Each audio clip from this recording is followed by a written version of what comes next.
back for another episode of This Week in the Shop. We have Holly's truck, the doors, cab, bed, 95% cut and buffed, done, ready for assembly. So that's super exciting. The paint is looking really, really good. Dakota and Brian put time on this. We've had a project that you'll see, that you've seen, that has been taken. We're kind of under the gun. So, but Holly's truck, we're gonna finish polishing it out, and then we can start putting door handles in it, mirrors, windows, trim, all that fun stuff. And now that the dirty work is done, we'll be able to swap out these wheels and tires for a new set of wheels and tires. We sourced an old school setup of Ultra, I think 93 series wheels with it's a 15 by 10, it'll be nice and deep. We're actually stepping it down to a 33-inch tire. It'll fit this truck a little bit better. This current wheel and tire package, when you turn the wheel all the way to the right, it actually runs into the pitman arm. It's a little too deep of a backspace, so we'll cut that back, and she won't have any issues turning all the way to the right. Yeah, we're gonna get this thing assembled soon.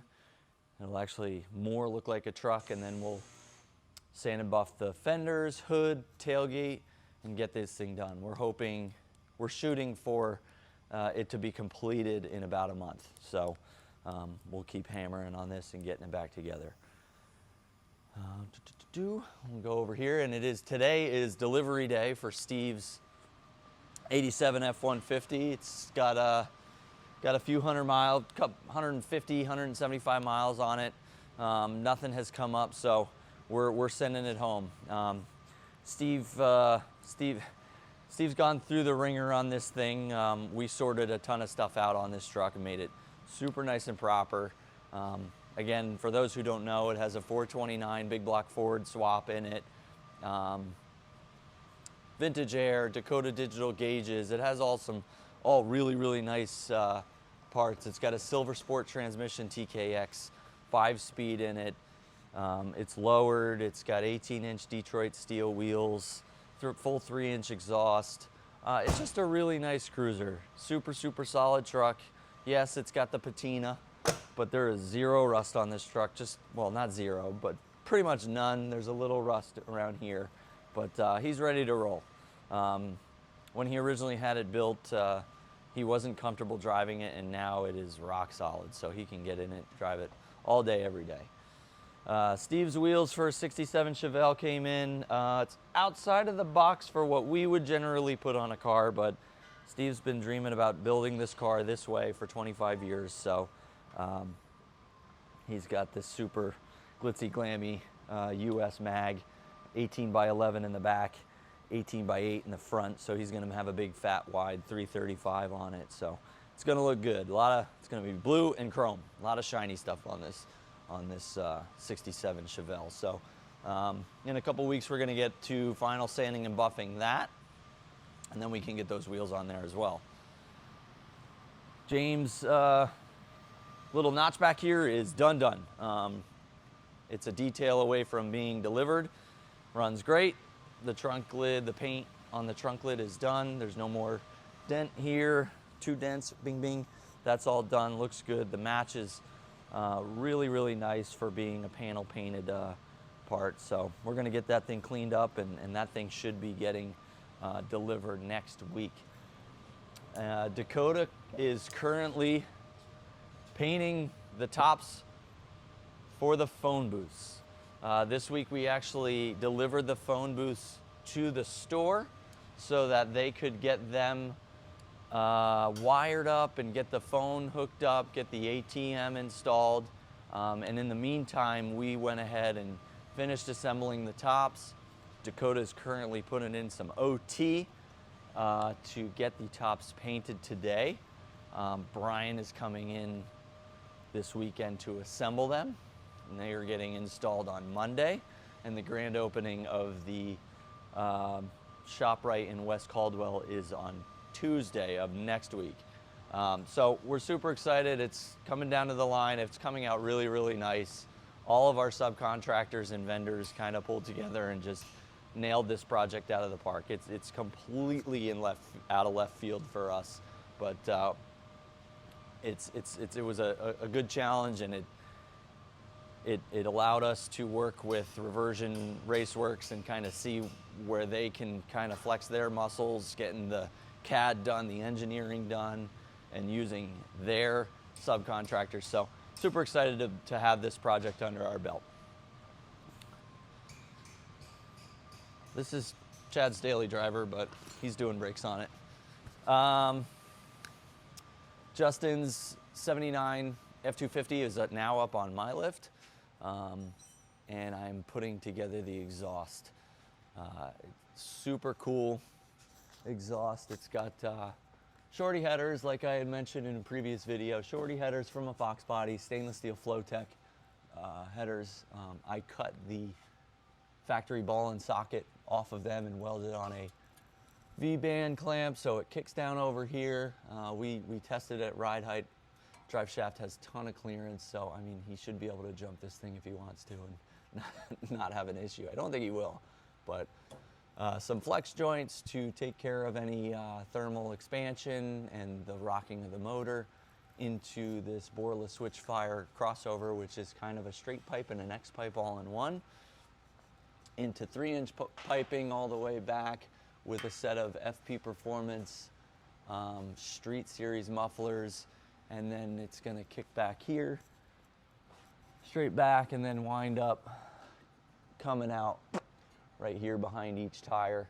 Has that super nice old school look. So this thing should be firing up for good, and we'll be able to get it broken in and really tuned in very soon and start actually putting some miles on it this fall. So this is getting very close to completion. Rick's OBS the tubs are in for good. They're not completely welded in quite yet, but they're in, they're tacked, they're ready to go. This metal work came out really nice back here, so, and you can kind of see the look of what we were going for. You know, kind of an OEM plus, kind of mini trucking look, you know, not crazy over the top, but we retain the factory bed floor and everything, so. Chad really knocked this project out of the park. Bruce's 65 Le Mans has a 9-inch now, so it is good to go. Should be nice and quiet, so we're gonna continue putting some miles on it and hopefully not be pulling our hair out with how loud that rear differential was in the past. Steve's 68 Charger this week. It's shoved over a little bit, so we have a lot of space here, but the passenger side outer rocker panel is in, and we are working on fitting the driver's side outer rocker for good now. So this thing will, the rocker should be in pretty soon, and then we can start test fitting sheet metal. And then over in the mechanical side of things, we did some rearranging. Bill's 39 pickup is slowly inching its way back into the metal fabrication area so that we can get back on it, getting the firewall finished and getting all that fun stuff done. But we got Guy's 67 Nova Post back into production. We've been working on this thing for a little while now. It's a old project from somebody else started it. The project stalled, and then we took it on. So we've been heavy into mock-up on this, getting all the systems mocked up, getting all the plumbing done, and we're actually tearing it apart so we can start finishing out some stuff.